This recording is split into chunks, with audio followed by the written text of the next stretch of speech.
rapping for myself and my family. There's no way that this is real, man, it can't be. What's up, everybody, and welcome back to Modify Your Life podcast, where I am your host, Anthony Lopez.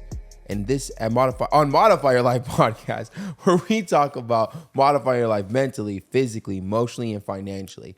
Excuse the voice today. I'm running off of I had 20 Zoom calls today. I take pride in that.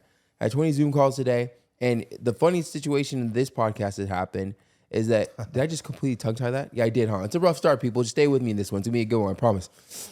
So today I thought that I was going to be shooting a podcast today at 2. But seeing that I am dyslexic and I mix up numbers and letters, we were actually shooting that same podcast that I thought we were shooting today. It's supposed to be shot tomorrow. But then Charles, my boy sitting next to me that's making me looking small right now, he thought that our podcast was supposed to be shot today's Tuesday for us. It up too. And it was supposed to be shot on Thursday. So it worked out that we had the whole podcast set up. It was crazy. My boy missed the gym. I missed the gym, but we're here, man. What up, Charles? What's going on, brother? How are you doing, brother, me, man? Oh, dude, thank you for being here, man. My pleasure. What are the odds of me moving to Vegas and then you moving, couple months after? When did you move exactly? January last year. Yeah, so I'm freshman. I just got here October. Oh, okay. Well, we're just I think you planted. You planted the idea, though. I think it's been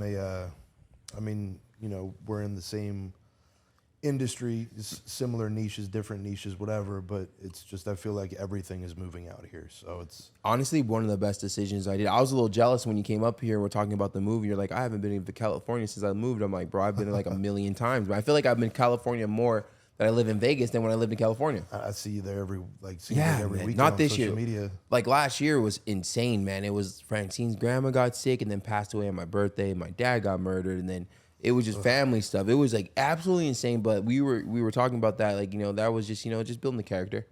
You know what I mean? All it was just made that story, it made that bodybuilding show that much more important, right? 100%. It's that's different too, man. Is I don't have family out here. My family's all the way back East Coast, so it's a little bit different in the sense where you're going to visit family, and those are, rather unfortunate circumstances. So I'm really sorry to hear that, brother. Oh, brother, it's all right, man. Not trying to trauma dump, but at the end of the day, it's just it's life, and shoot, sometimes you just understand that you kind of know highs and lows. Yeah, I tell my clients the same thing all the time. There's only two things in life that we're promised: is death and stress. Straight up. That's it, man. So we just got to keep on pushing, right? But having you sit here like Charles, who is Charles? Who is Charles? I know what Charles looks like right now, but what got Charles to where he's at, man? I want to dive into this because I'm very excited to hear your story because there's a lot of stuff about you that I don't even know, that I was looking at some of the notes, and I didn't even know. So first off, you want to just say who you are and, what you do, and then we'll get into who Charles once was. Absolutely, man. Well, I'm Charles Ekley. I'm a bodybuilder first. I've been in the fitness industry now for 4 or 5 years, 4.5 years, ever since I moved to California back in 2017, 2018. So I've competed in 3 shows. I've been competing only for 2 seasons, so I'm really fresh in that, but not even to talk about the competitive career aspect, but more the lifestyle, man, which is, I think, where we both relate. I got into this lifestyle. This lifestyle saved my life, about 6 years ago. So, well, let's dive into that. Well, First off, let's see. I want to see. So around this time, this is the photo you're looking at right now. Yeah. The photo that everyone's looking at right now. Is this the start of what your addiction was? So that was, I would say, that was like peak season right there. Oh, that was peak season. So that was like the very end of my freshman year of college. I went to the University of Mississippi. Fraternity boy, that was our big spring party that we prepared all year for. So that was like at the very end of my bender. Like, I would say that was probably 4 or 5 months right before my life changed. Oh man, and I definitely want to know how your life started to change. But who was this Charles in this photo right now? He's got a smile. He's looks like he's at a party. It looks like everyone's holding alcohol. Yes, right sir. there in that bad boy. So it's who was this Charles though? That Charles was lost, man. That wasn't even Charles, my whole life I was called by my last name. So it wasn't until even professionally that I started my business and moved out here that people even called me by my name. I was Charlie. A lot of people call me shortened, but everyone called me by my last name. And, while it's still my name, it was almost my alter ego. So who's that? That's a lost young kid who, you know, was a former athlete that kind of lost sports and went down a dark path of avoidance, you know, through the use of narcotic drugs, really, and doing so in a justified environment, being college, right, party, school. It's the time to do it, right? Yeah, it's acceptable addiction and abuse. Yeah. It's acceptable to damage your body and party every single weekend because it's Every what you do night, when you're man. 21, right? Yeah, It's every night. Every night. Oh, every night. Dude, there was Yeah. some Tuesdays was dollar beers. I mean, Yeah. there was something going on the square, the little town that was down there at the college town to get kids to go get, you know, messed up and arrested. That's insane, man. Yeah, you know, back in my high school days, man, I kind of look back and me and Francie were kind of just talking about sharing like some of my high school stories. I'm like, I don't understand how I'm still here. You know what I mean? Because we would, bro. Yeah. Like I don't understand. Like, and I'm not even talking about like all the alcohol. Like, let's not forget that I was smoking cigarettes at like 500 pounds, 400, 500 pounds every single day. I'll go through a pack a day. You know, Camel Crushes. That's one easily. of the worst things you can put in your body. Bro, that is what hands Say down. what you want about narcotic drugs. I think cigarettes, they sell them behind a counter. That's probably the worst thing that you could inhale in your lungs. Well, shit, man. I put cigarettes right next to food right now with all the stuff that's in it, man. It's absolutely insane.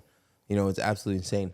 So, first off, you know, when did this Charles realize it was becoming a problem that was getting worse? Honestly, he didn't. No? It was everyone else around him. Okay. So, yeah, I'll break into that a little bit. But like I said, that was the spring. So that was the second semester of my freshman year. You know, I spent about a year and a half at that university. You know, only my freshman year, but I started early by taking summer classes. And then I was also, I ended up staying there this summer after my freshman year, which is where all hell broke loose. All right. So it was actually my fraternity president, and a couple of my very close friends, my college roommate, just a couple of my fraternity brothers that were worried about me. Those are real homies. Yeah, so I mean, you know, my ex-girlfriend at the time, like just everyone, I was doing what I thought everyone else was doing. I was just doing it behind closed doors, you know, and escalating by myself when that's the way I explain it, man. Like I said, staying there over the summer, it was me and a couple of my worst, you know, great friends, but probably worst influence friends, and less structure, less classes, less people in town, more debauchery. So it might have only been a couple of us, but we were doing all the same stuff and escalating when all of our other friends went home to work jobs, you know, spend time on vacation with their family. So I was full blown, man. I'm a 100% guy. Whatever I've done in my life, I've done 100%. And at that point, it was partying. That's it. From 0 to 100, right? You just said something right now that just really hit home. You said that, you know, you're doing things behind closed doors, like you're hiding things. Right. And, you know, I share a lot of similarities when I hear people, oh, man, hold on. Man, try it again. So I share a lot of similarities with that because, you know, a lot of the things that I was doing wrong was behind closed doors. You know what I mean? The drinking, the smoking, the taking ecstasy, NOS, you know, I'm eating. familiar with all of it. Yeah. You know what I mean? Getting all that stuff, you know what I mean? Like I was all behind closed doors, which it didn't become a big problem for me.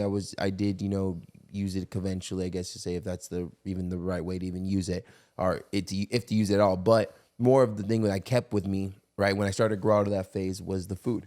But yet I still did that behind closed doors. There's been so many times where I would go and get some food Food's a for the drug, family. man. Bro, food is 100% One of the worst. One of the worst your drugs. choice. You know, when talk about it, I get to talk to so many amazing different people every single day, right? And it's one of those things where it's like, you know, they always say the same thing. Like, you know, food is one thing I go to because it'll never hurt me. I was like, but then at the end of the day, it does hurt you, 100%. right? It just over time, that just causes obesity. For anything you have to hide is never good. Oh, right, because when you accomplish, you know, some of your best tasks, you weren't hiding it. You know what I mean? When you do something positive, you don't hide it. You know, so it's one of those things that anytime you have to do something behind closed doors, it's pretty safe to say that most likely we shouldn't be doing it. You're not proud of it. You're not proud of it, right? You only hide what you're not proud. right? So it's one of those things like when you said demons, if you will. Yeah, we locked those up behind multiple closed doors. And we found another outlet, and that's a big part of both of our stories. Yeah, man, and I'm excited to get into that drive, because I've had bodybuilders on here before. I've had a couple of bodybuilders on here before, and I just really go off of like the energy because we both have like that drive of why we're in the gym. And I think this is gonna be another great podcast for people to understand like we all have problems. And some of us use to cope with drugs, some use to cope with food, some use to cope with alcohol, some cope with all of them, right? But at the end of the day, we all have problems, but being in the gym is safe to say two different people from two different backgrounds, with two different stories, it's safe to say that the gym has changed your life. Absolutely. Right? Saved my life. Saved your life. So you found like you had a problem, and then how did you come to start fixing it? How did you work on yourself? What was the next step? Is that the next photo I have of you? So you can flip to it. Yep.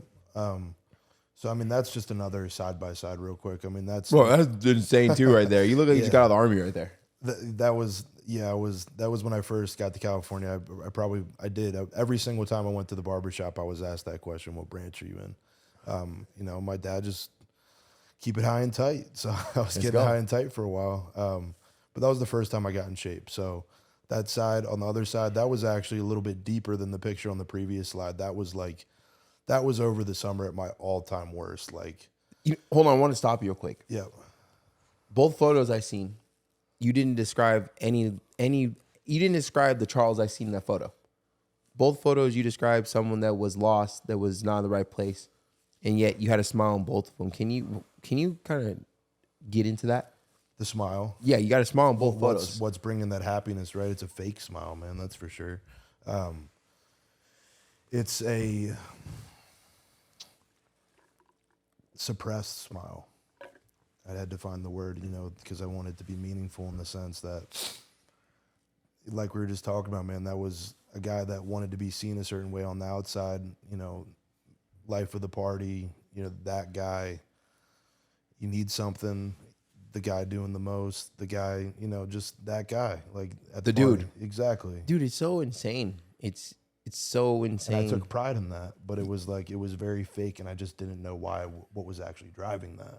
Yeah, well, I think just wanting to be liked, 100%. Right? Because no identity. No identity other than the identity that people have stamped towards you. Yes, you were the fun guy. You were Charles a party, or you were one and done Charles. You know what I mean, or whatever the names were. I was the man, and you were the man. You were the guy. I was the president of my fraternity pledge class. Everyone in my fraternity pledge class looked to me. I organized the parties. I crowdfunded the money. I invited the girls.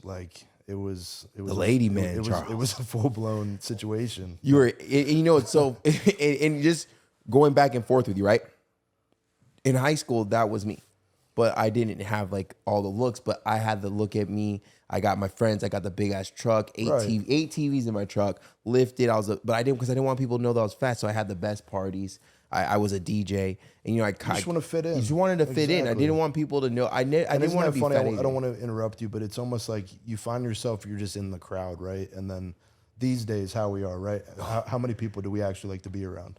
Not a lot. Exactly. Not a lot. I'm so what did Drake say? My circle's so small, you might as well call it a period. Yeah, me too, right? Bro. Honestly, man. But we wanted so hard. 5 people. Yeah, same thing. Literally the same thing. And it's and we do social media, and you do your bodybuilding stuff, right, and you interact with a lot of people, but who do you actually know? Who knows Anthony? Me? Who knows my mom's name? Exactly. That's where. Yeah, that's how you know we're homies. Level. Yeah, and so we're just trying so hard to fit in. We just become a sheep, a shell of yourself, a shell of yourself, or a sheep. Because think about it: if there's 100 people doing the same things, well, who stands out?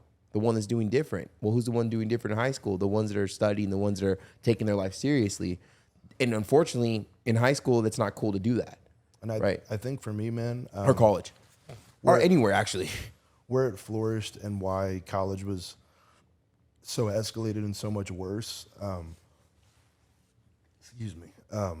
was because, I never really found myself in high school. Again, I was an athlete. That structure of sports, I was actually a pretty great football player. I was a good lacrosse player, and I saw my route going a different way. And I think when I dealt with that disappointment, that frustration, that this doesn't make sense at such a young age, it just sent me into a spiral. Was it like something we felt like something you're like the next 20 years of your life was just taken from one incident? Is that what it was? It was just lack of understanding of more, you know, because I grew up in a small town, man, East Coast town, you know, Baltimore, Maryland specifically is where I grew up, the county. Went to a small private school. My graduating class was like 80 guys. So, oh wow, you know, it was that first taste of like defeat, like things aren't going to go your way and you got to figure it out. And so that's hard. That was sports for me. You know, I felt like, and again, that's the first time in my life, bro, where I gave my everything to something and I still lost. Damn. Yeah. Like I couldn't have done anything better and I still lost. Yeah. And that feeling of getting that taken away from you when you're so, again, like us, that mindset, that obsession of this is who I am and this is the route that I'm going.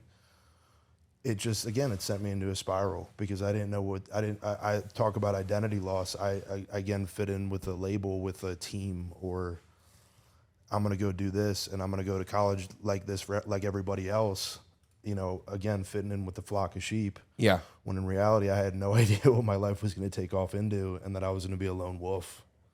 Damn. And, you know, I'm kind of all over there, but like the point I was trying to make there is I went off the rails in college because I didn't feel like I was that guy in high school. I felt like I was shy. I felt like I never really fit in. Like I did, but I didn't. Like I was friends with those people, but in reality, when I'm around them, like I would be very quiet and I would question why I was even wanting to spend time with these people. And then when I went to college, I was like, all right, these are my people. This is fun. Like, I'm so excited to get out of my small hometown that I've known for 18 years of my life, and I'm just going to go balls to the wall. I have no plan for college, no plan for a degree, what I want to do with my life. I'm living for right now, and I want to have the most fun that I can.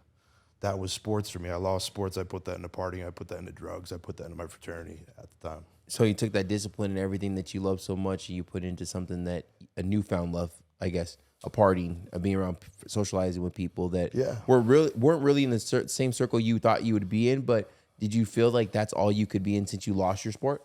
Essentially, that's what it was, and then you became. I was just kind of rolling with the flow, you know, and it seemed like the better option of the two. So I was like, I wasn't very upset anymore. But again, I was still masking. I was still avoiding. Yeah, and that just became more and more drugs. Right. And I didn't know how to name it. And you just kept going at it. Well, I mean, if you're hanging out with a whole bunch of people that are constantly doing the same thing over and over again, you don't see it as a problem because you're hanging out with the people that do it. Now, if you were to hang out with a new group of people that stayed away from stuff like that because they had better goals and admirations to be better, then you would have been like, oh wait, what the fuck's going on? Like, why are we doing this, right? But it's like we fall in line to like this kind of sheep mentality of just like, well, that person's doing it. That person's cool. That guy gets all the girls. That girl has a big following, whatever it is. And so we start flocking to it when 100%. We don't realize that we're not becoming the person we want to be. And that's why we're not happy, because you're living a life that you don't want to live, that you know you could be doing better. And we know and can say that now, but at the time it's just more of an innocence of like, this is what I feel like I'm supposed to be doing. Yeah, it's fun. Yeah. Oh, bro, like good. I always talk about, you know, in my, especially the group Zoom calls, I always say like, you know, you have this side right here, you have this side. Now this side right here is the old version of yourself. This person's a badass. This person's fun. This person parties, drinks, smokes, eats what they want, does what they want. But then you have this side that you want to, you know, you've been filling this person up right here, but this is not who you want to be. So you have this person, and every single time that we do things that we need to do, this person starts eating, this person starts winning, then we start taking over. Yep. And I always say, this person's funner though. This person gets to do what they want, but it's not the life that you want to live. This is the fun, but fun is not always easy. Easy is not always fun. And fun is not always the best for us. And I don't want to be cliche with that, but it's undisciplined. Yeah. We live a life of discipline. Being unput discipline, you know, indulgement, uncomfortable, you know, indulgement. That's the polar opposite. That was like, how can I become even more comfortable? Yeah. It's like surrounding yourself with pillows. Like just sleep. I mean, you know, specifically that was what I struggled with Xanax. And, you know, that's literally an anxiety medication, you know, a benzo, a pill that gives you that feeling, you know, it's, and that's, I didn't discriminate, bro. I was, we were having our way with whatever we could get our hands on, but, you know, it's just, again, it's avoidance, it's masking, it's just bad. You know, it's habits that you don't participate in if you're in a winning lifestyle, if you want better for yourself. And I think that's what we practice and preach to this day, and to our clients, to our people that look to us for any motivation or inspiration, is, you know, we walk the walk, man. Yeah. It's no, I got any personal training client I ever had, you know, they respected me first for that. I wouldn't ever ask them to do something I wouldn't do myself. bro, that's it. That's absolutely it, man. And like, we could get into this, you know, now or later when it kind of falls into like the online or the coaches not looking like coaches, not acting like coaches. You get me started. No, man. Like, you know, well, it's one of those things, man, where it's like, no, I don't have with the loose skin. I guess someone wouldn't think I'm a coach without seeing me take, you know, have the string whatever. on. But at the end of the day, though, you know, you're a leader, right? If you're someone's coach, whether it be a life coach, a business coach, a wellness coach, a personal trainer, nutritionist, something like that, you're a leader. So you need to follow. You need to not practice what you preach, and you preach what you practice. And I see so much of these people doing a little bit of good and then wanting to be a coach, or, you know, selling a program, wanting to be validated, to be seen. It's like, or steal people's money. Yeah, don't get me started about that. I know a couple people out there that's over there trying to catch a lick right now, and they ain't working. You know what I mean? But people are tired of being sold BS, right? And the proof is in the pudding, right? If you want to be someone and you want to be successful and you really want to help people, then you're going to help yourself first. Authenticity, right? I'm back to what we were saying before. It's like behind closed doors. Who is it when you look in the mirror? Who are you? Like, I just did a whole podcast. Who are you? Yeah, I mean, it's like there's times every single one of us doesn't want to either eat a meal, do that cardio session, or, you know, even go to the gym, rather, even though it's something that we love and want to do every single day. Like, everyone has their moments, but like you just said, no one's even going to know that you skipped that or you didn't do that, but we will. And then how can you look at somebody paying you a sum of money or calling you their motivator? It's like you feel like a scam, bro. Oh, bro. At least you and I, the genuine ones, most people don't have an issue with that. But, you know, I just think it's a value of character, and it's few and far between, man. It's real, recognized, real. I don't think, again, in an industry now that is prided off that, there's very little of it, unfortunately and sadly. No, it's sadly, man, because at the end of the day, you know, you got people like us that are that are doing the right thing. And when you do the right thing, it takes longer. I've noticed that. I was just talking to Francine about this, and I do want to get more into how you got rid of addiction. So we got to reel this back in. Oh, but yeah, this is for a sure. great one. We could you know what I mean? But, course. you know, it's one of these things. We know each other, so we're just going to talk, you know. And it's one of those things that, you know, I know it's harder to do the right thing, right? 100%. Because me and Francine were just having a conversation. We're looking at these different people that are online coaches and selling programs and doing this. And we see, you know, Goobs has a whole bunch of posting people that edit their photos. And these, you know, these girls and these guys out there lose 30, 40 pounds, and they're promoting these fat burner pills. But some of these people are making like meals. Yeah. And I look at that, right? And I'm not going to lie. I'm going to be very, very brutally honest. In my head, I'm like, well, what the fuck? Like, I'm Zoom calls with my clients. I text them every day if they text me. I call them. I don't email them. I call them and text them and whatever it is. I don't do cookie cutter stuff. And these people come out with a freaking cookbook that was stolen from someone else, and then they make $20,000 or $60,000 for a skin wheel surgery, and then they don't get it. And then I see someone like lose 60 pounds and she goes viral and she sells her own fat burner pills, and then she makes $1 million in a year. I'm like, what? But you know what? At the end of the day, like you said, if I did something like that, if you did something like that, we would feel disgusted with the money. Yes. And it's also not long term. And something I think is safe to say that, you know, and I know that something that is worth it you're gonna want for long term, and short term success is never worth it. Look, I mean, I think, again, of course, you know, and I've made a little bit of a change recently with my career. But speaking for both of us in that coaching and training world, it's like, you know, if you get into it for the money, then there's something wrong in the first place. You know, I never really thought I was going to be a personal trainer, man. Like, Same. Like, it just kind of happened. I mean, again, you know, and I don't want to veer into another sidetrack. We'll get into all of it, but like, I was that guy when I, you know, we talk about when we get to rehab and where you get all that, but I was that guy that just like loved to help people just to help people, because I knew what it did for me and I wanted to see that reaction on others. That's it, bro. I love that. I freaking love that. You help people because you know how it feels to be helped, and you know how good it, like how amazing it is for your life. Man. It's a gift, the best bro. Thing that you can give, and it's so fulfilling, bro. it's way more fulfilling than Part of the any food reason I've I ever got had. out of it, bro. I'm too real for it. I wanted consistent, stable money. I didn't want to rely. Like I found myself getting to a place where, and we've all been there, where you need to chase clients to pay your bills. I mean, just both of us moving from California, you know how that goes. Yeah. So Oh man. it's just like it became a means to an end of just hustle, hustle, hustle. But it was like that didn't align with me. So like I still have my online coaching clients, not nearly to the scale that you do, but I got out of in-person training because like it's just I don't want to rely on it to pay my bills. I want to do it because I genuinely want to do it and help people. Yeah, not because And you, I have that much closer of a relationship with the clients that I do have for that reason. Like we have bonds, bro. When I trained people in California for 6 years, like I had people that called me family. I had people that trained with me for.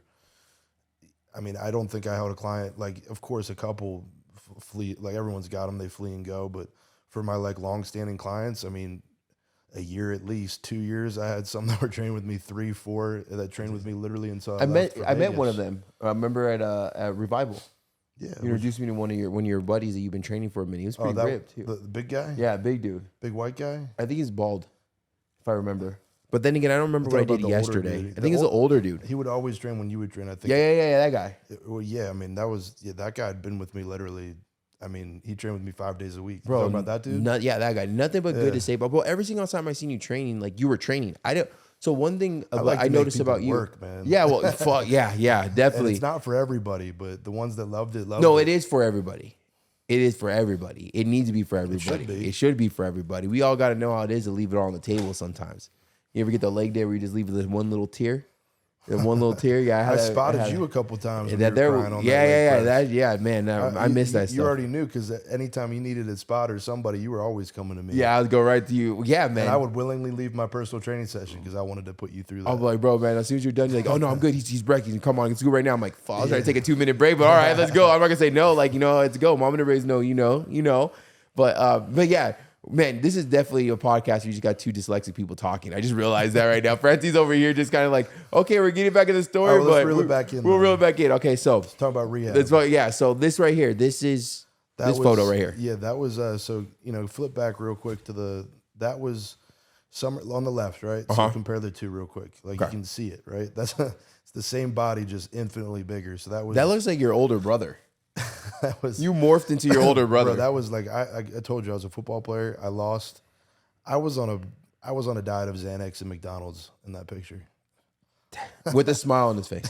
Yeah, just slowly killing my insides. But literally, I had lost. I'd shed all my football weight. I was never, as obviously as big as I am today, but I was never a small guy. Like I've always had broad shoulders. Just a bigger kid, played football, like I said, and I don't even know. I just remember stepping on the scale one day and I was 170 pounds. I'm like, all right, that's when I kind of realized, all right, something's off. Like I know I'm having fun and I don't regret what I'm doing, but this is not me.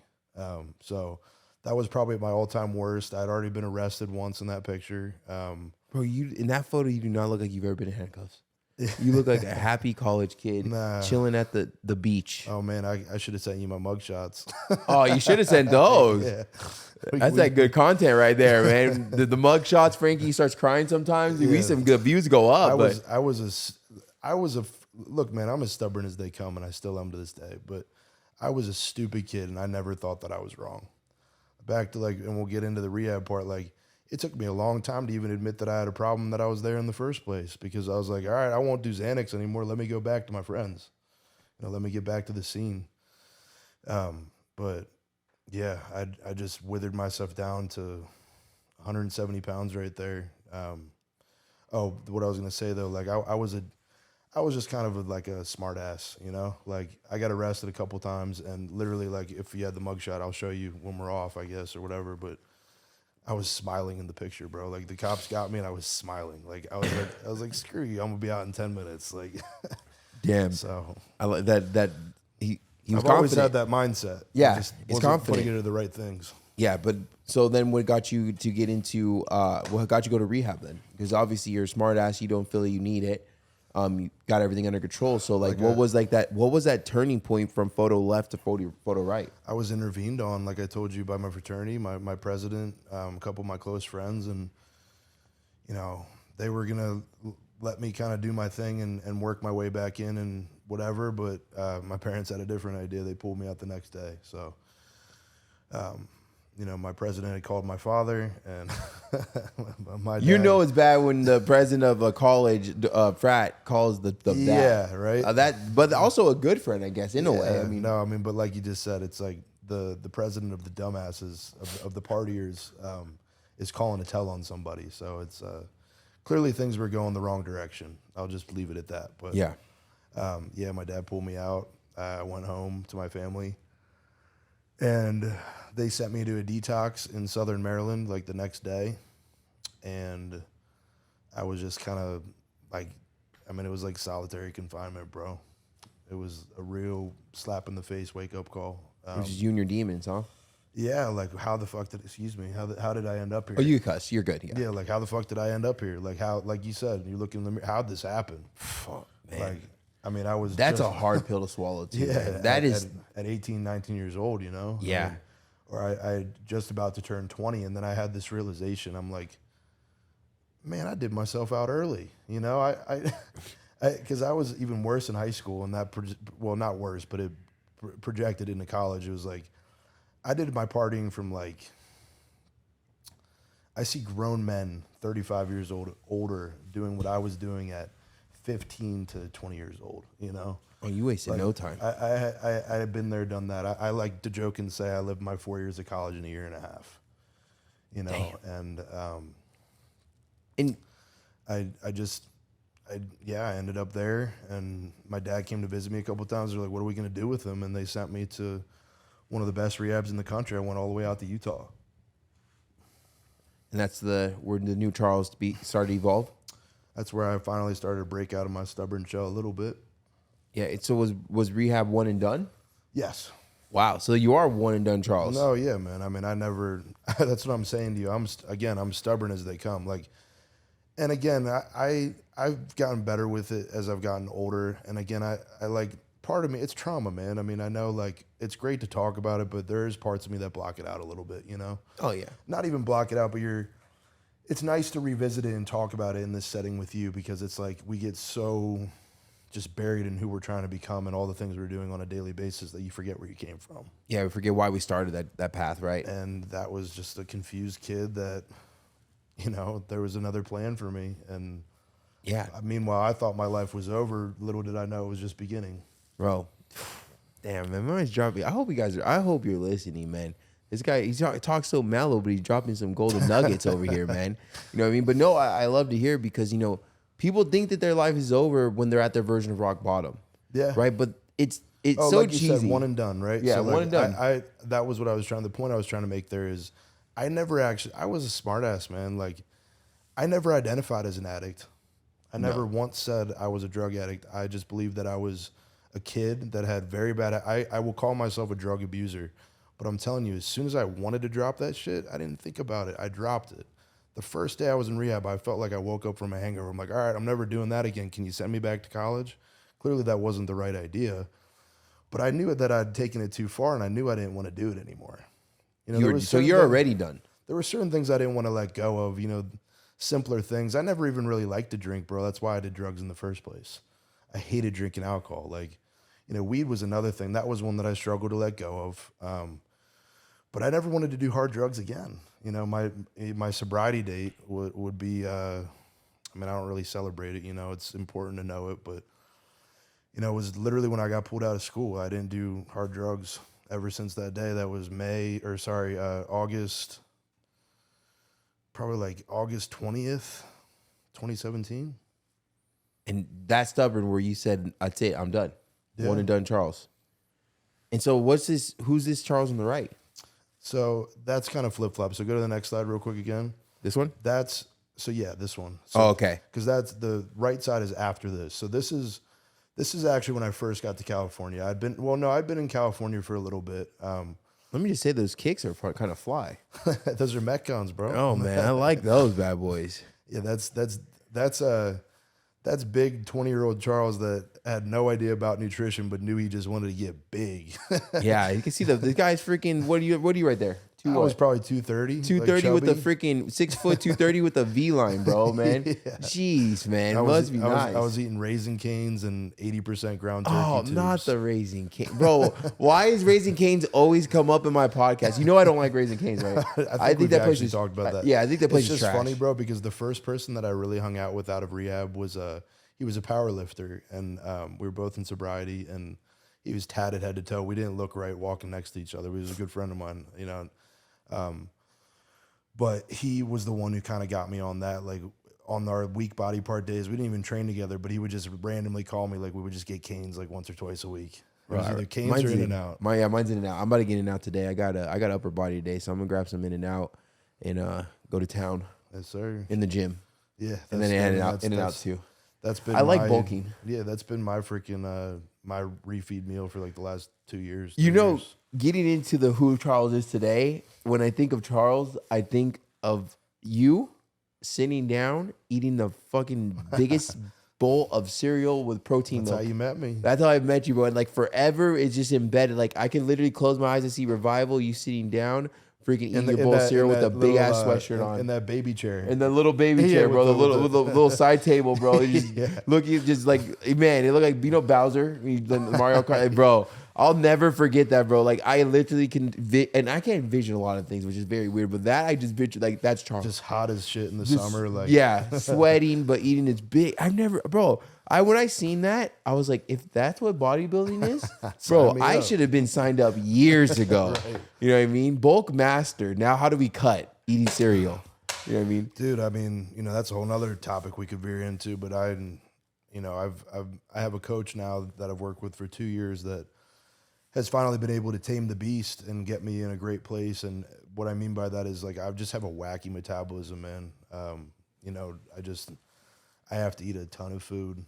I mean, I eat a ton of food on prep too, but like I can get away with that. I'll be ripped with, you know, lines in my glutes, eating cereal twice a week, eating muffins from Dunkin' Donuts. So I think I gain your weight then. I think that happened, Charles. Like we're boys, so when you eat the bad food, like it goes over to me sometimes. Yeah, it's just we all got our genetics, right? Genetics, yeah. Man. You know, we all got our strong points. We all got I got my own too. It's that's the beautiful part about bodybuilding, man. We got strengths and weaknesses. Oh man, it's you know what I mean. But honestly, at the end of the day, when you're working on yourself, there's no weakness, bro. Exactly. It's the weak when you work on yourself. So working by yourself, right? Because you know, two dyslexic dudes veering off topics again. People are probably listening to this, trying to take notes and like, well, first you're talking about this, and now let's talk about cereal. Tell the goddamn story, huh?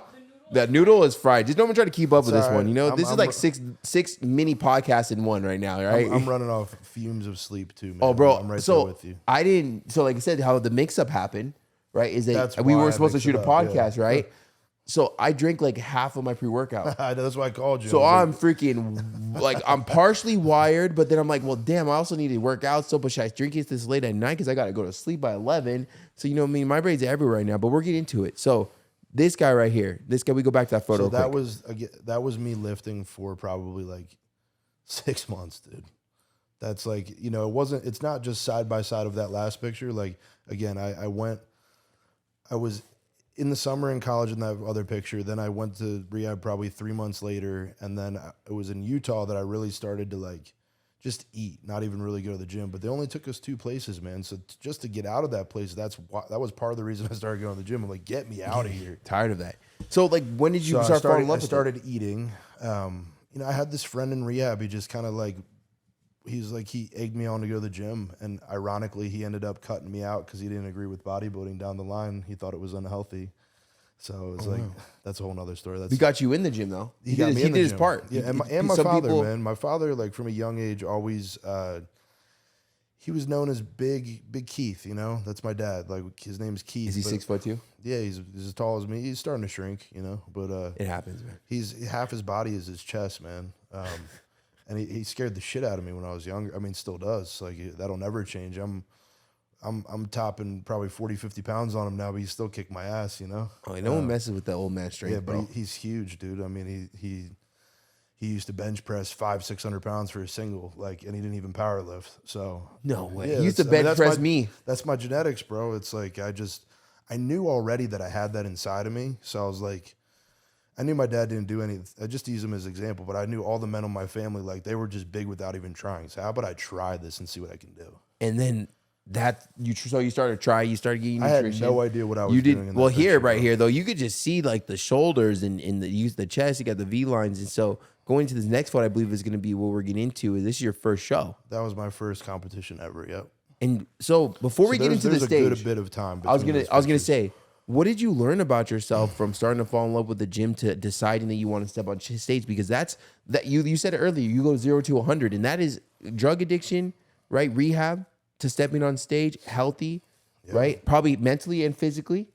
Probably the most healthy you've ever been in that photo. Best version of myself. That's notice you don't have a smile in that photo, but you're the most healthiest there, right? That's crazy. That was my first time dealing with being dehydrated and peeled. Oh, bro. That's my calling card, man. I've never ever come out of shape. Yeah, I like that. I like that number 11. I like that. So, yeah, I mean, it's, just to tell the condensed version of like the last part. Again, I started lifting in Utah. When I got to California, that's where I was like, all right, I had a little bit more freedom. And again, the only places they took us was the gym and the grocery store. So I had no car. I had a freaking red bike, bro. I had a red Beach Cruiser that my parents helped me buy. And I would spend half my day biking the Stater Brothers and taking home groceries on my handlebars. And I spent the other half of the day biking or walking to 24-hour fitness. And I just kind of had this idea. Hold on. That's his dog right and there. I was 20 years old, man. I love hearing stuff like that. And because people are listening right now, there's a lot of people listening, including myself, right? I don't want to just call the viewers like, man, this guy always calls us out, right? But we'll have so many excuses why they can't make it somewhere. Right.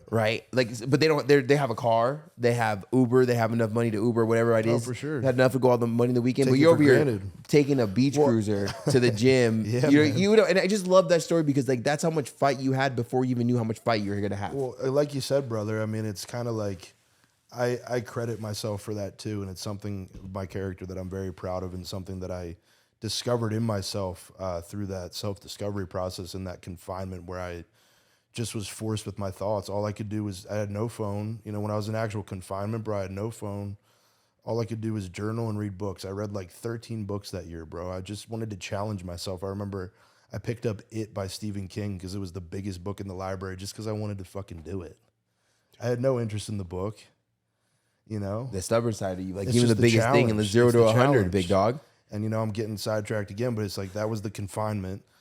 And then, so back to California, when I got to California, I had more freedom. I was beach cruiser, right? To that point that you were just saying is like, you learn a lot about yourself when you're stripped to the bare necessities. Yeah. You're in survival mode, bro. And you have no choice but to win. And I had some help with my family at that point. I started going back to school. I got my degree, my 2-year degree in fitness, fitness specialist practicum. It was a course. It's basically kinesiology expedited from Orange Coast College. And that was, I'm a hustler, bro. Like, I didn't even want to go to school. I just knew that would put money in my pocket so I could go to the grocery store, because that was the only way my parents would stay on my side if I went to school. So why not go to school for stuff that I'm interested in? And so that was when I kind of had the idea. I'm going my beach cruiser, and I'm like, I'm in California, bro. I'm in Newport Beach, I'm in Orange County, and it's not Gold's, but I'm like, I know Arnold Schwarzenegger. He's 45 minutes away. Gold's Venice, Gold's Beach. Like, I knew what that was. So I just kind of got this bug, I started to be interested in it. And again, the only other place that they took us the grocery store, the bookstore, and the gym. And my mom came to visit me, so I had privilege to go to the bookstore. And she took me, and I bought the Encyclopedia of Bodybuilding by Arnold Schwarzenegger. It was this big Bible, basically, of bodybuilding. And I read it front to back. And so I just started to manifest and envision. And I was like, this shit is cool. I want to do it.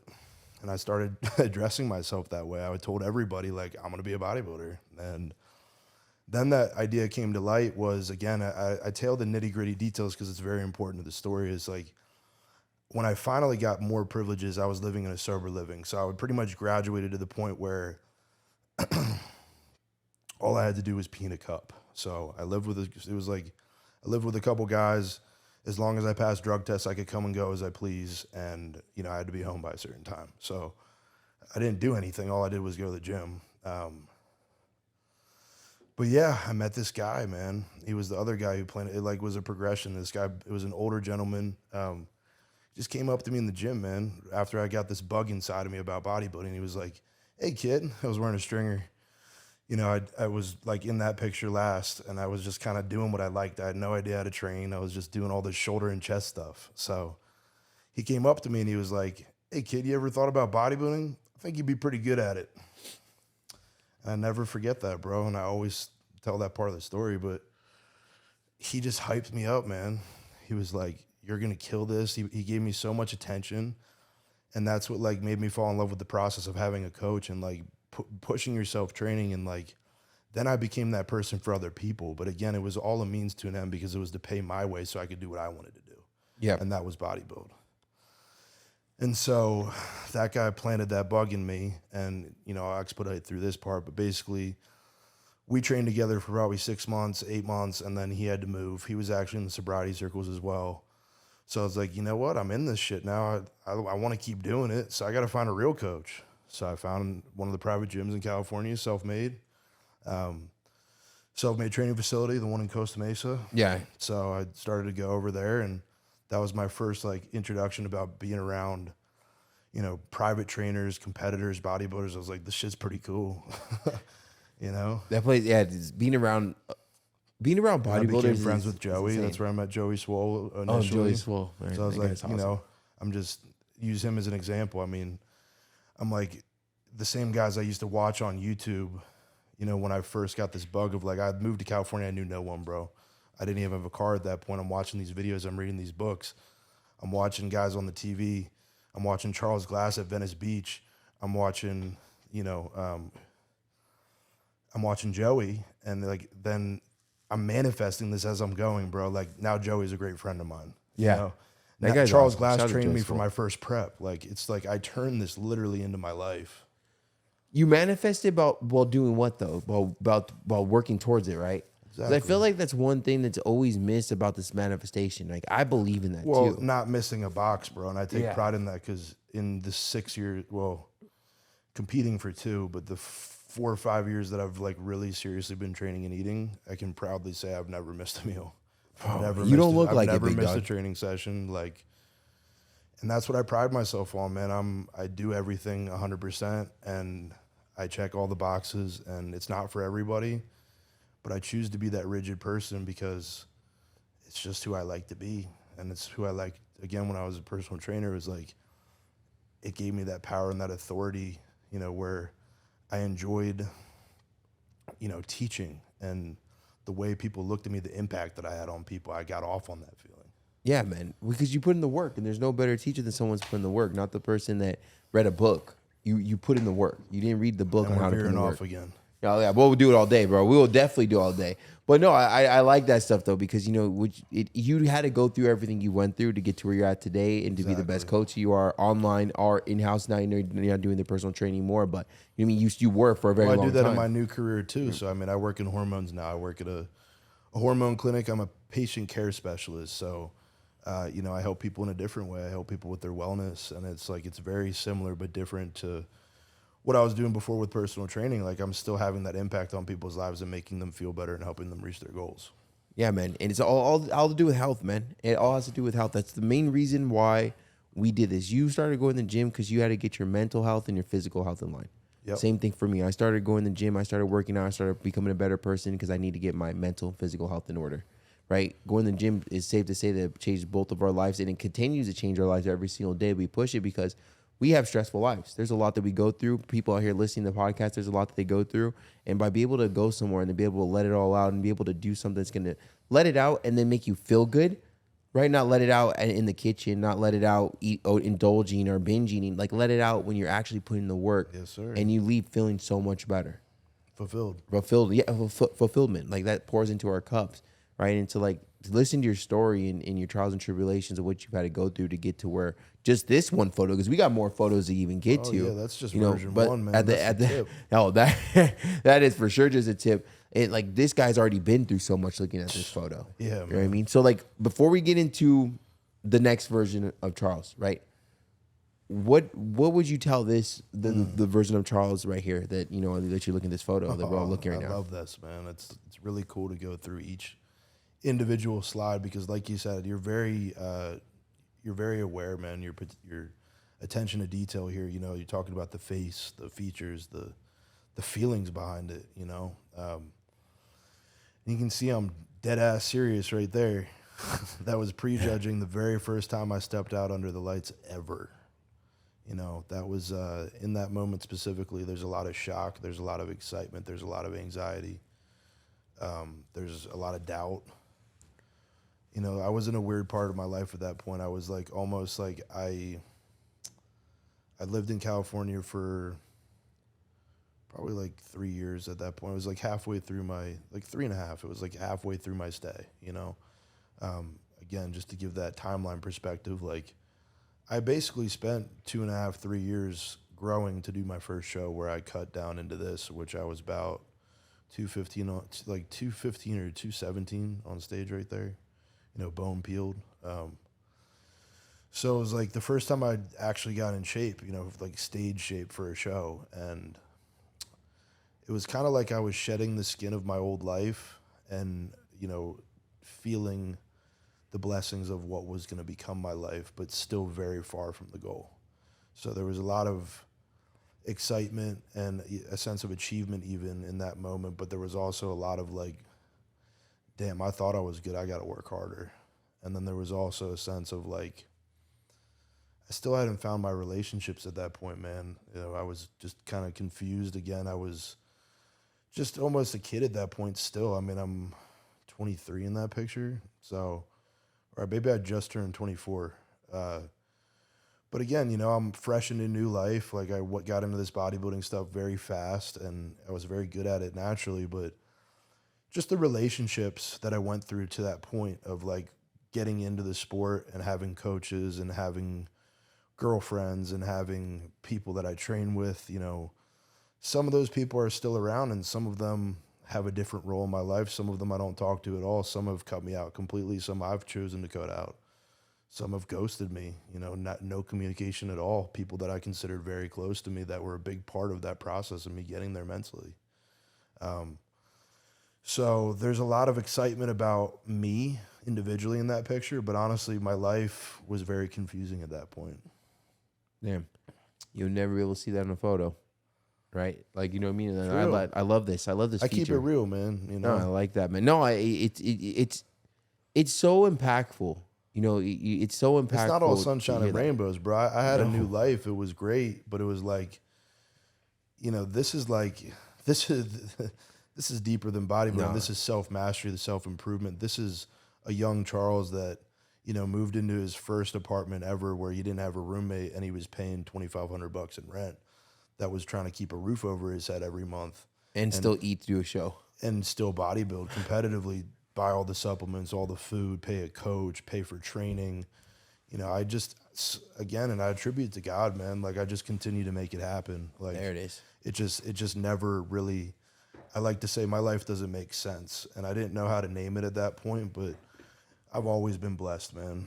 And I mean, I shouldn't even be here, bro, to be honest. Again, the story that I've told up to this point, like, you know, we don't have to get into the war stories or any of the crazy stuff, but like I did some stuff that most people, like I'm a freak of nature, man, in the sense of even taking drugs. Like I did some stuff that would have killed people, bro.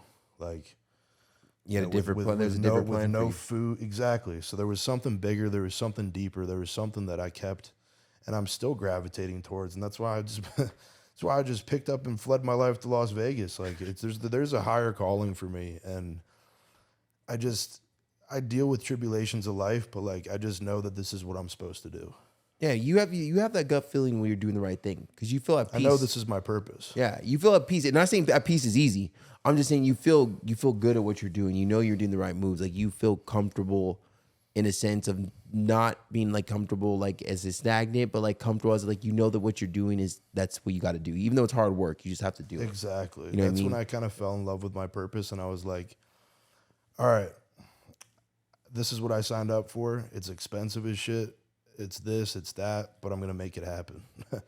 And that's what we all say, right? We're just going to make it happen. And you know what? Well, we continue to make it happen. We make other things happen. We don't have a good paying job, but we're out every weekend. We have $1,300, $1,400 iPhones. You know, the $1,100 Apple I Watch am my is like, biggest investment. you know what I mean? Yeah, you know what I mean? So it's like everyone always has that excuse of like, oh, I can't make it happen. But like, bull crap, look at how much extra money we're spending on junk, on crap, on alcohol, on poison. Literally the number one studied poison in the world is alcohol. 100%. You know what I mean? So it's just a mindset. It's not that you can't afford it. It's just that it's not important to you.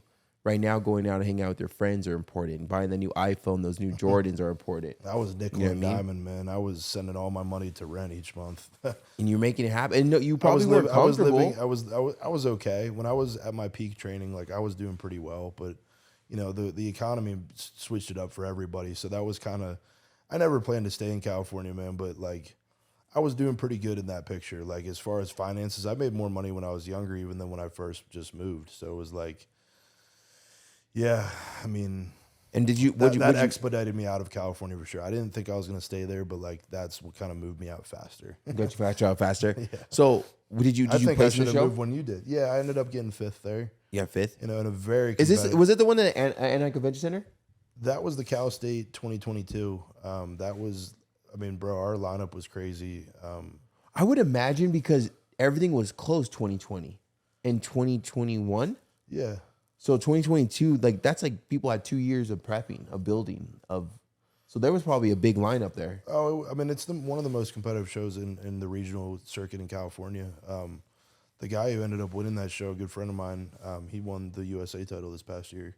Oh, like I was 5th, bro. I think 3 out of the top 5 are all pro already. And, you know, that was my first show. That was your first that one. was my first ever. And you're up there with the big dogs and you placed. I was up there with guys 10 years older than me, man. I mean, I went in there like I was going to win the damn thing. But there goes that mentality you still have, right? So let's go over to, man, like I want to keep going because we are on stay on track. Everyone, Yeah. I know if we say we're staying on track, we're doing good. We're doing good. That's another shot. That's another shot right there. Freaking absolutely insane. And then we go into this year's, second show? This is, that was my, I was a heavyweight in my first, so there's weight classes in open bodybuilding, right? At the regional, at the amateur level, I was a heavyweight at my first show. So that's under 225. And this was actually, I mean, not even really a year later. It was about 10 months later. This was this past July. I was a super heavyweight. So that was my super heavyweight debut. I was like 228 right there. Absolutely freaking insane. And then we're going to go to this next photo right here because there's so much more I want to talk to you about other than just your stage. You're such a mental, bro. That's not the same show. That was the same season. So that was a show 2 weeks later. That is freaking insane. And then we're getting that same show right there. Yeah, that was the LA championship. Look at the smile, man. Look at the real That's smile. a real smile. That's a white smile too. That thing's like shining up the stage right there, big dog. Yeah. You know what I mean? And then this is we're getting for our new season. Yes, sir. That's Bro, Vegas you that's are right now. freaking huge. Is it EOS? That's Oh no, Fit Club. Okay, I thought that was EOS or torture gym. I've been training at Torture as well. I seen you there for a minute. I stopped training there. I haven't been there in a minute. Actually, I have to cancel my membership. I really like Fit Club, man. They got. I need to go over there. I've never been to Fit Club. You'll like it, man, because it's got like it reminds me of Revival in that sense. Yeah, there's torture gym right there. Yeah, that's Torture Gym. It's another check-in from not too long Bro, ago. the size that okay, this is the last time we're going back because I do want to continue the conversation, but like let's just go back. You know, Francine, go and throw the iPad up real quick. Let's go to this dude right here, right? This guy right here. We got a smile on. This guy's smiling, man. Smiles for miles, right? And then just look at the size difference. Hey, man, look. To this right here, man. Like, that's like 100 pounds. I was about to say, you took the words out of my mouth. I mean, look, I'm not somebody who, talks all the time. Like, I like to attribute my work to actions and Pull that one up. allow people to notice. But yeah, I mean, that picture right there specifically, that's the difference of, I mean, bro, that's 110 pounds right there. You know, Fucking massive. in 5-6 years, I mean, that's more than 20. That's about 20 pounds a year. I was doing 20 pounds a month. But we didn't look the same, big dog. We Different didn't. 20 pounds. It's a different 20 pounds. See, you were putting on muscle mass. I was putting on fat mass. You know what I mean? I was bulking. That's 170 to like 275, man. Bro, we look nothing the same. I'm 265 right now. I look nothing like that. Not yet. Someone said, man, that I need to make a shirt that says bulk mastered. I'll wear one. Yeah, I mean, bulk mastered, man. Bro, no, that is insane, man. In your story and how you got to where you're at today, where it's like, is it safe to say with all your trials and tribulations, when you started to do the right thing, now you're really living happiness? Absolutely. I mean, you're happy with what you do. I'm living in action, man. I mean, it's like I've again kind of like the same way we go through the pictures and compare the size of the body is like just imagine the size of the mind, you know? Yeah, man. You grew, and so did your knowledge. My identity, I didn't know who I was, and you know, I'm just so firmly, I'm so firmly just in myself now that like I just know so deeply who I am that I just practice action every day to get closer to my goal. So like, I think you kind of just touched on it, but maybe we could dive in a little bit more. So like, just wanted to kind of know like, who's Charles today? Who's Charles?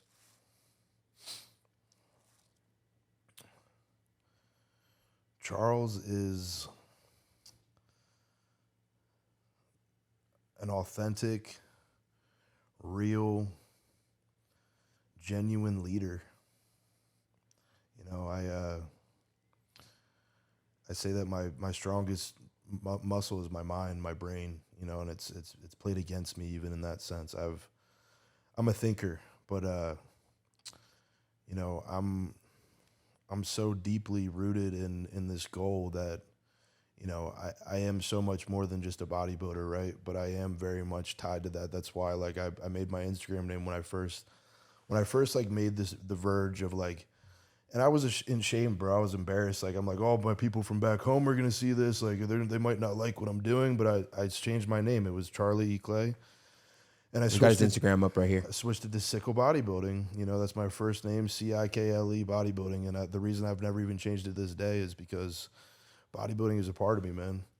Bodybuilding saved my life. Bodybuilding gave me a path, a purpose, a route to chase. You know, it gave me a goal. It gave me something to outlet, to take all of my emotions, good or bad, and put it into something that made it positive and helped me grow. You know, I'm somebody who seeks discomfort. You know, I love being uncomfortable. I love things like ice baths. You know, there's a reason that you don't get to 280 pounds with, you know, if you don't like to suffer in the gym. So I really just love to train. I love to show people how to train. And I'm a performer, you know. I fell in love with posing this year. Like, I just feel like I put my passion and my emotions and who I am into what I present. And I've never felt more alive than this posing routine specifically. Like, I just remember that was my... Bro, look at that confident, that smile right there, man. Like, that was... Let's run that one back. I wish, you know, obviously on Instagram we can't run it back, but... You know what I mean? Let's redo that one. Bro, that was like the most genuine smile I've ever seen in my life. That made me smile. Because I'm in my purpose, man. Yeah, man. I just know that I'm doing what I'm supposed to be doing right there. It's a feeling you really can't explain. Yeah, man. No, it's absolutely insane. Just looking at that, this is the real confident, not cocky, confident, genuine smile. Like, it's just... Because you know the work that you put into it. Well, you know, I kind of, you know... we'll switch off the iPad. I definitely want to get back to a couple more things. Is I want you talk about a couple more shots you got on your Instagram. But you know, it's so much more than being on stage. It's so much more than being a bodybuilder. It's all the work that it took. It's the discipline. It's the nice of Francine, and pretty sure your friends or your close friends or girlfriend, wherever you're at the time, had to talk you out of not trying to give up on yourself. You know, I'm not sure if you had that, but for me, it was tough, man. Of course, man. It was hard, man. That's why I love the mental side of it. Oh, man. Like, you can't teach it, bro. No. It's either in you or it's not. And you know what? A lot of people are like, well, why don't you post like what you're eating, what you're doing while you're getting the bodybuilding show? I was like, because you guys aren't prepared for that. Like, this is something that I got to go at war myself with. Like, I need to do this. Like, yes, I prepped for 9 months. I got ready for 9 months. You know what I mean? Bro. And it's one of those things where it's like, everything that I went through. One of my favorite transformation and processes that I've ever seen, by the way. Thank you, man. That was phase 1, man. You know, we had to go up there with skin. I remember you coming into the gym every day. Like, you know, that revival heat helped you, bro. Yeah. Bro, man, it was sweating through layers. I would sweat through 5 shirts, bro. Not even exaggerating. Oh, no, yeah, I would see you. Every single time I would look at you, or I look back and start training with a little bit. Rossio was training me at that time. I look back and then I was freaking, you got another color shirt on, or another sweatshirt on. Which is insane because you do another sweatshirt on after you sweated through 2 of them already, which is insane to me. Me, now that I have muscles, bro, you can't get me in a sweatshirt for longer than 7 minutes. I don't even give myself even time to get a pump before I take off into a stringer, opposite, bro. Man. I like to cover up. I haven't got there yet, man. I need to get there. I do want to lock in because, you know, I'm gonna step on stage again. We're talking when you're walking up to the house, you know. Once the skin's off, I feel that was that. So a big question that I get all the time is why haven't I got skin removal surgery? And one thing that I don't believe in is doing a little bit of work and then going to treat yourself like you want everything. Yeah. Right. And now 350 pounds sounds like a lot of weight to lose, but I had to lose that in order to look like a normal human being. So yes, I count it because it was a lot of hard work, but I wasn't complete. But once I got off the stage and I did in place, I felt that the skin was holding me back. And now that it's holding me back, now it's time. Absolutely. Now I feel completed, right? I got on stage. It's that level. It's a level up, right? So I'm 2026, you know what I mean? I'm stepping back on stage. I'm going to do another show.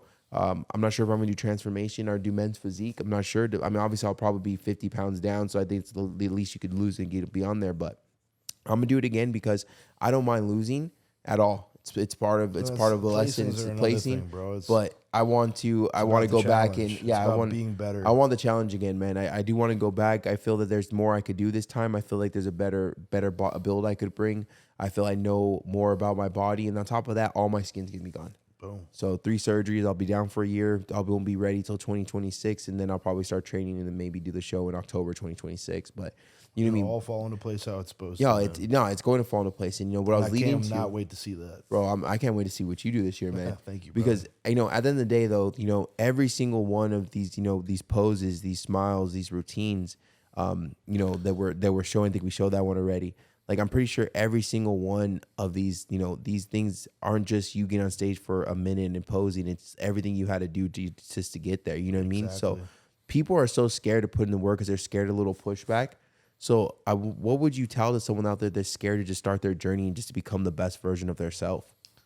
You know, that's a deep question, man, and I love it. It's, you know, and I don't want to necessarily give it from a competition standpoint because, look, it's not for everybody. And it's something, this is how I always used to say it to my clients is it's extreme and it's something that I do, but it's really just an extreme example at the highest degree of a lifestyle. You know, I coached mostly lifestyle people, but my lifestyle people that I trained in person trained harder than some of the competitors that I know, you know? So it's, I tell anybody starting their journey just, I mean, it sounds cliche, but just don't stop, you know, just continue going. Like we keep saying, the theme here is discomfort, being uncomfortable. Like if you're uncomfortable, you're doing it right. Lean into discomfort. You know, that's one thing I would say just from a mental standpoint. But another thing is don't waste your time. You know, have fun training, because if you're not having fun, there's no point in doing it. But the next part of it being, you know, you need to take it seriously in the sense that you need to follow a nutrition plan.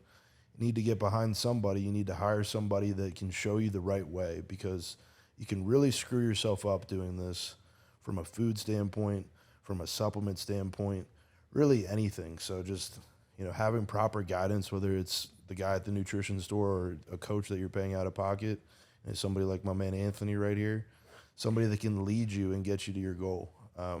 So the main things I would say is lean into discomfort, don't quit, be uncomfortable, hire a coach, and have fun.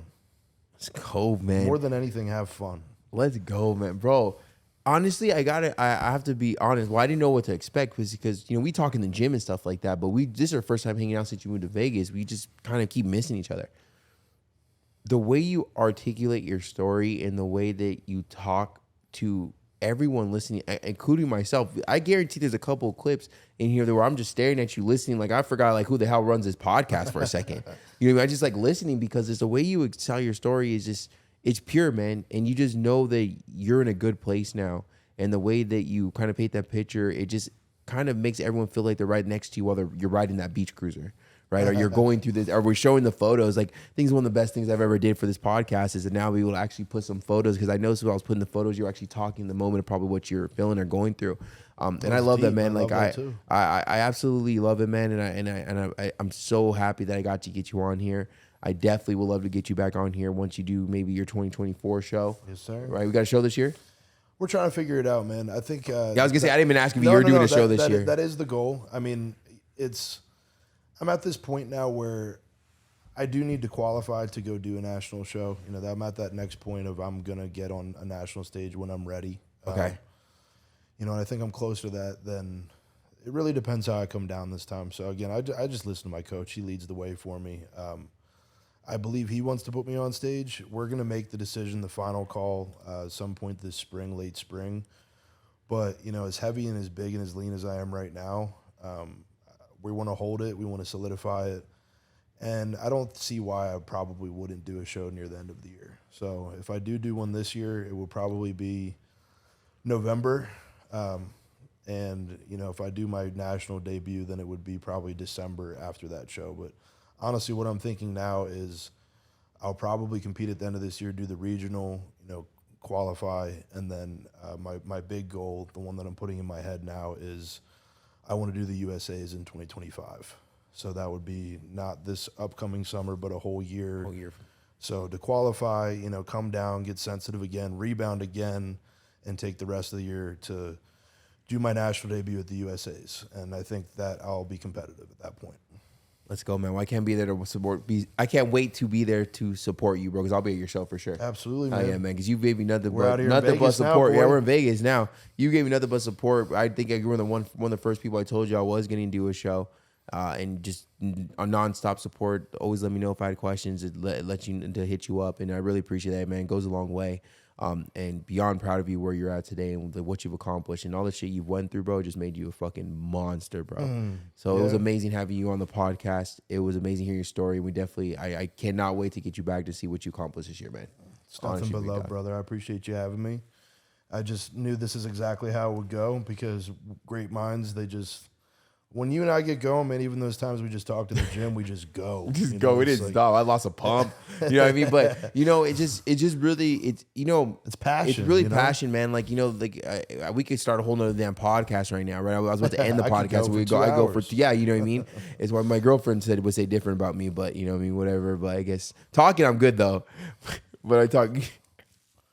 I'm sorry, I'm just childish. I can't pass up stuff like that. You know, I'm sorry, but it's one of those things where it's just like our conversations just flow, right? Like this is a newfound passion. Yeah, it's a newfound passion for me, man. Like I never thought in my life that I'll be on a stage. And you're doing a hell of a job, bro. And that's another thing we have in common is I never once, if I could have predicted on a crystal ball, I never would have thought that this would be my life. Bro, I'd have laughed. But I'd have laughed. It's brought me the most happiness, purpose, and sense of success, and bodybuilding is really, again, man, I don't mean to beat a dead horse. It saved my life, but it's like it's literally given me a life. Not just, again, I'm not talking about the shallow part of just getting on stage and getting your pro card and doing all these things. Like, of course, that's part of the plan. But I'm talking more about the lifestyle and just everything surrounding it, right? It gave me an opportunity to move here. It gave me a new career here. It gave me, when I was training clients, it put money in my pocket. Like it allowed me to do the things I needed to do to fund myself to be able to do this. And the discipline. Exactly. There's no, you could never lose with anything you're doing that's going to help people discipline. Like that is the only way you're going to be successful in anything. Like literally, that's the only way you're going to be successful in anything. Without discipline, you have nothing. Without accountability, you have nothing. Without I love this up here. You have nothing. Hustle, grind. Bro. It's normally behind us. You know what I mean? I think we stopped for some reason. We stopped doing that. But no, like that's stuff I live by, man. Because at the end of the day, I was driving Uber 3.5, 4 years ago. I only had $200 in my bank account. I was over 600 pounds, suicidal, depressed. And because I chose to build discipline in my life, because I chose to change my life and do the right thing, everything I knew I should have been doing, now I'm sitting in this position where I'm at right now that I get to help other people and talk to amazing people like you. So I know, just like you know, what discipline, accountability, grit, hustle, grind, all that stuff brings to you. And it doesn't bring anything bad. I can promise you that, right? So if you're out there and you're not working yourself and you're running away from the hard work, you're literally causing this world that you no longer want to live in, or this feeling, that the feelings you no longer want to feel anymore, you're causing it on yourself by running away from the hard stuff. Oof. Right? And when you start chasing the hard stuff and you start doing the hard things, which technically the hard things are just the right things. Let's be honest. But the reason why it feels hard is because there's 95% of the world that are doing the same shit. Right? When you start being different, you start doing different, your life starts changing, you start feeling happy. Sometimes. It's lonely, man. What did it say? Lonely at the top. It's not lonely at the top. It's only a couple people up there because 95% of the world is out there drinking, smoking, fucking, and doing everything else. Doing what I was doing back in college. Yeah, but there's 5% that are out there really want better for themselves. They want to be healthy. They want to be a better dad. They want to be a better son, a brother, a mom, a sister. Those are the people you want to surround yourself with. Not the people that text you to do the same shit every single weekend, right? Because those people are freaking broke mentally, physically, emotionally, and financially. Boom. Let's get it. That's it. Mic drop. I'm not even gonna end. Follow me. Follow us. No, I'm just kidding. What's your? You know what? Instagram is gonna be up. And Instagram was already up, but we're shooting. But your Instagram will be in the description. Yes, sir. And so is there anyone you want to shout out or thank before we go? I got to remember to do that when I have guests because I know when you have stories like that, there might be someone, there might not. It might just be you. Might be God. But honestly, yeah. I mean, I don't. There are plenty of people that have played a role in my success. There's nobody specifically that I would attribute to my success. That's all on my own regard. But yes, I've got a relationship with God. I pray to Him every day, and I didn't veer off too much with that because not to not talk about my faith, but it's I didn't know how to name it at that point, and it just became more and more and more. And we could have a whole podcast about that, but I know you're much of the same. But yeah, shout out to God.